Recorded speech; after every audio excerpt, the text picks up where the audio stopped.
సంచలనాత్మకమైనటువంటి ప్రకటనే చేసుకొచ్చారు మనకి అమిత్ షా.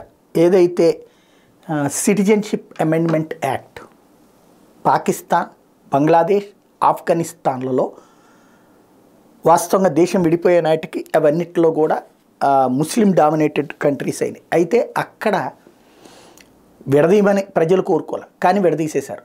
అక్కడ స్థిరపడిపోక తప్పని పరిస్థితి వచ్చి వాళ్ళ ఆస్తులు అక్కడే ఉండిపోవడం వల్ల స్థిరపడిపోయినటువంటి వాళ్ళకి అక్కడ ఎవరైతే హిందువులు, బౌద్ధులు, జైనులు, సిక్కులు, క్రైస్తవులు ఇట్లాంటి వాళ్ళందరినీ మేము బాగానే చూసుకుంటాం, మావి ముస్లిం దేశం అయినా సరే మేము బాగానే చూసుకుంటామని చెప్పింది పాకిస్తాన్. కానీ క్రమంగా అక్కడ తీవ్ర అణచివేత. అయితే ఇస్లాంలోకి మారడం, లేదంటే బలవంతంగా పెళ్ళిళ్ళు చేసుకోవడం, లేదా అత్యాచారాలు చేసి మతంలోకి మారిపెచ్చడం, లేదంటే చంపేయడం దైవదూషణ పేరుతో, అట్లాగా హింస పెట్టడంతో ఇప్పటికీ దాదాపుగా 95% అక్కడ కథమైపోవడమో లేకపోతే మారిపోవడమో జరిపారు. ఇక 5% మిగిలి ఉన్నారు.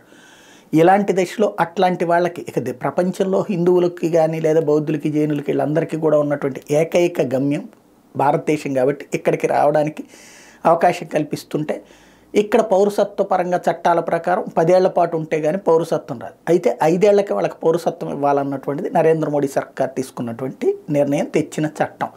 దాన్ని ఒక మత ప్రాతిపదికన అట్లా చేస్తారు. మత ప్రాతిపదికన ఓన్లీ హిందువులు, బౌద్ధులు, జైన్లు ఏంటంటే ముస్లింల పట్ల వివక్షే కదా అని మాట్లాడిన ఆపేస్తానికి ప్రయత్నించారు అనేక మంది. అయితే సుప్రీంకోర్టు దాకా వెళ్ళినా ఆ చట్టాన్ని రద్దు చేయలేదు. చట్టం ఎప్పుడు అమలు చేస్తామో మేము తర్వాత చెప్తామని సుప్రీంకోర్టు కన్నారు. తద్వారా లీగల్గా ఇబ్బంది రాకుండా చూసుకున్నది కేంద్ర ప్రభుత్వం. ఇప్పుడు ఎలక్షన్స్ లోపే దాని విధానాలు రూపొందించి అమల్లోకి తీసుకొచ్చి తీరతాం అని చెప్పేసి తేల్చి చెప్పింది అమిత్ షా ప్రభుత్వం.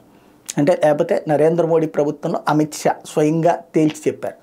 దీన్ని ఇప్పుడు పోలరైజేషన్ ఆఫ్ ఓటింగ్ కాన్సెప్ట్ కిందకి తీసుకొచ్చేటువంటి ప్రయత్నం మమతా బెనర్జీ, అట్లాగే లాలూ ప్రసాద్ ఇట్లాంటి వాళ్ళందరూ చేస్తారు.